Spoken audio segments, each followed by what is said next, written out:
मूर्ख है हम सभी जो आपस में ही लड़ रहे हैं। हमारे शत्रु हम स्वयं बन चुके हैं और इस कर्तव्य का आनंद यह फारसी उठा रहे हैं।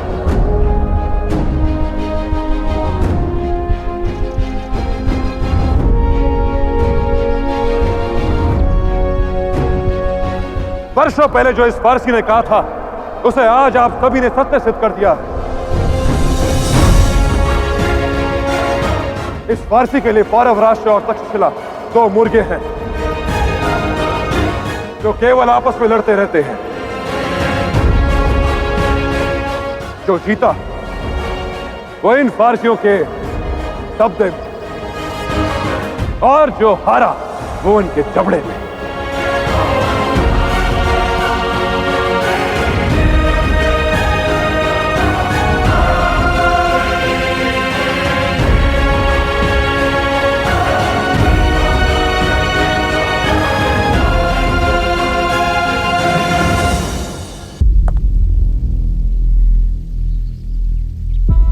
अरे आप सब रुक क्यों गए? मारिए एक दूसरे को। पौरव वालों अपनी तलवार उठाओ और इन तक्षशिला वालों का सर कलम कर दो। और तक्षशिला वालों आप फेर दो अपनी तलवार इन पौरवों की छाती में। बह जाने दो सबका लहू, मार डालो एक दूसरे को। हो जाने दो इन फारसियों का स्वप्न पूरा, क्योंकि ये भाग्य हमने स्वयं चुना है।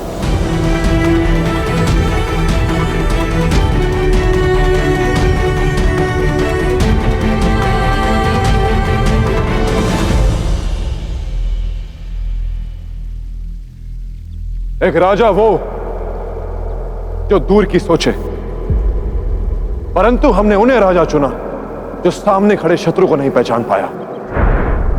इसने अभी अभी अपने षड्यंत्र को स्वीकारा। राजा वो जो अपनी प्रजा की आंखों में आंसू न आने दे, परंतु हमने उन्हें राजा चुना जो अपनी ही प्रजा का लहू बहाने को आतुर है।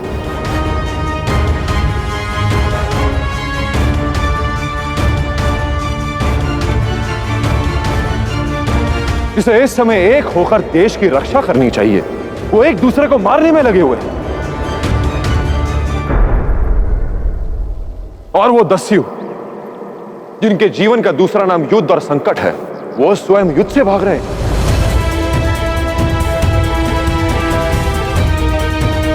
दस्यु रानी, जब बिल्ली कबूतर पर आक्रमण करती है तब कबूतर अपनी आंखें बंद कर लेता है। सोचता है कि वो बिल्ली को नहीं देख पा रहा, तो बिल्ली भी उसे नहीं देख पाई और वो बच जाएगा। फिर भी बिल्ली कबूतर पर आक्रमण करती है। मुझे आश्चर्य बिल्ली के आक्रमण पर नहीं है। ये तो इस बात का है कि आपने भी कबूतर की सोच अपना ली है दस्यु रानी।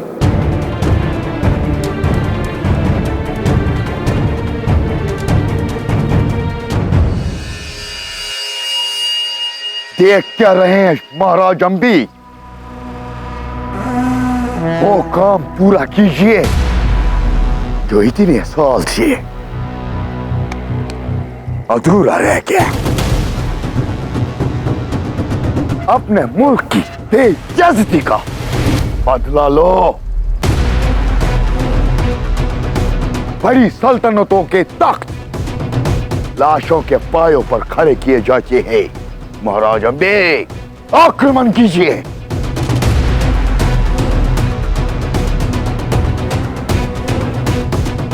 ये वक्त जज्बातों का नहीं है। ये असला लीजिए। बिल्कुल सही कहा डराएस। कीजिए कीजिए अपना प्रतिशोध पूरा, परंतु मैं अपनी अंतिम सांस तक उस स्वप्न को पूरा करने का प्रयास करता रहूंगा जो मेरी मां ने देखा है।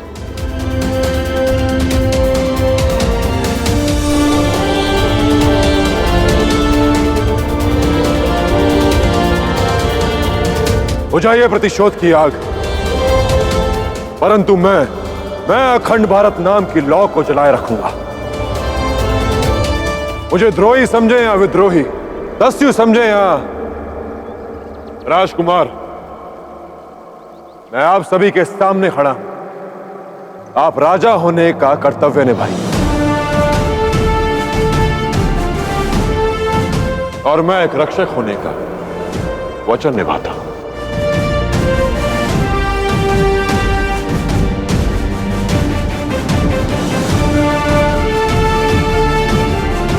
सत्य कहा था उस फारसी ने, सुबह का बुला शाम को घर देर से आए तो विनाश की रात उसे घेरी लेती है। अब भी देर नहीं हुई है भारतीयों, अपनी आंखों से ब्रह्म की पट्टी निकालकर फेंक दो। कौरव, तक्षशिला, मगध, दस्यु, ये सब बुलाकर आज हम सब एक हो जाते हैं और करते हैं इन फारसियों पर प्रहार, निकालते हैं इन्हें अपने देश से बाहर। अब आप पर निर्भर है कि भविष्य में आगे चलकर संसार आपको भूला हुआ समझे या फिर भटका हुआ। अगर आप सुनते रहे महाराज अंबी,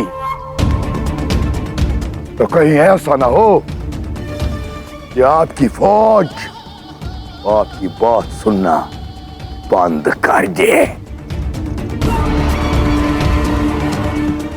पौरवों से हार के अब तक मन नहीं पड़ा आपका? मानिए महाराज, मानिए जरा इसकी बात, आगे बढ़िए और आदेश दीजिए अपने वीरों को कि वो प्रहार करें। कहिए उनसे कि उनकी आंखें उस शव को देखें जो उनके ही भाई और उनके ही साथियों की है, और लौटकर उन्हें उनके परिवार से मिलते हुए देखें। तब उन्हें यह समझ में आएगा कि व्यक्ति जीवन के युद्ध जीतने के प्रयास में उन्हें खो देता है जिनके साथ उसे अपना जीवन बिताना है।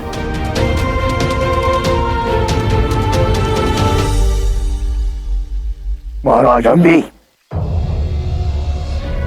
ये आपको और आपकी फौज को बहका रहा है।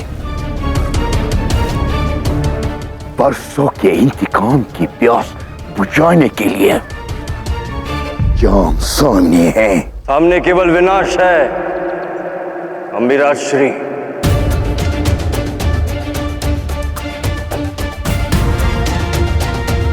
प्रतिशोध की हुंकार इतनी बढ़ा ली हमने कि सत्य का स्वर नहीं सुन पाए।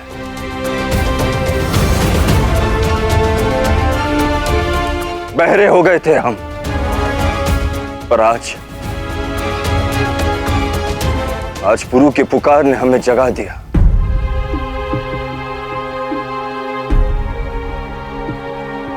सत्य कहा था आपकी बहन ने, एक राजा के लिए धूर्त और मूर्ख दोनों का साथ हानिकारक होता है।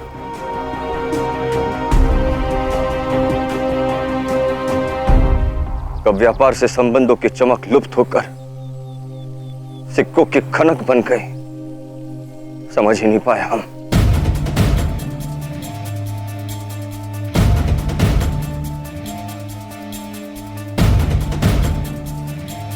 हमारा कोई शत्रु है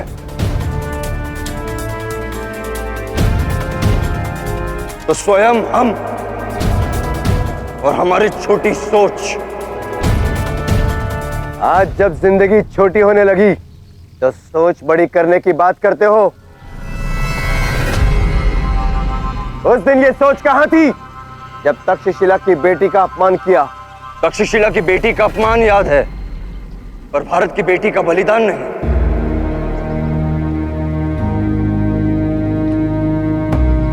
हाँ, भूल हुई हमसे और आपसे भी हुई है। अब किसने पहले भूल की ये खंगालने बैठेंगे तो जीवन नष्ट हो जाएगा। भूल मिटाने का एक ही मार्ग है, भूल को भुलाकर आगे बढ़ा जाए। रसोई घर में 4 बर्तन होते हैं महाराज, तो आपस में ही खड़कते हैं महाराज, परंतु जब भोजन बनाना हो तब सब साथ मिलकर ही बनाते हैं। परिवार में भाइयों के बीच में झगड़ा होता है, परंतु मां की एक पुकार पर सारे भाई दौड़े चले आते हैं। भारत मां पुकार रही है महाराज, और एक मां की पुकार हर बेटे के लिए होती है। आज हमें अपनी मां को जयमाल पहनानी है, चाहे फिर वो शत्रुओं की सिर की हो या फिर स्वयं अपने शेष की। सागर भी सूरज की गर्मी से तप कर आकाश को उसका जल लौटा ही देता है जो उसे उससे मिलता है। जिस माटी में हम सब खेले, जिस धरती से उपजा अन्न हमने खाया, आज उसका प्रतिदान देना होगा हमें। जिस किसी ने भी इस देश की वायु में सांस ली है, उसे अपनी सांस का बलिदान देना होगा। तुम राजा हो या रंक, सैनिक हो या बंदी, दास हो या गृहस्वामी, दासी हो या धनिक, तुम वो बच्चा हो जो आज जन्मे हो या वो बूढ़ा जो अपना जीवन जी चुका है, उसे अपने देश का ऋण चुकाना ही होगा।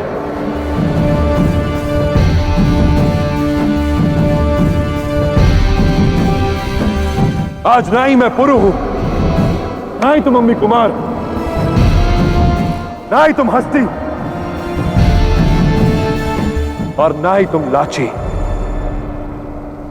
आज हम सभी एक ही हैं, एक ही भारत मां की संतान।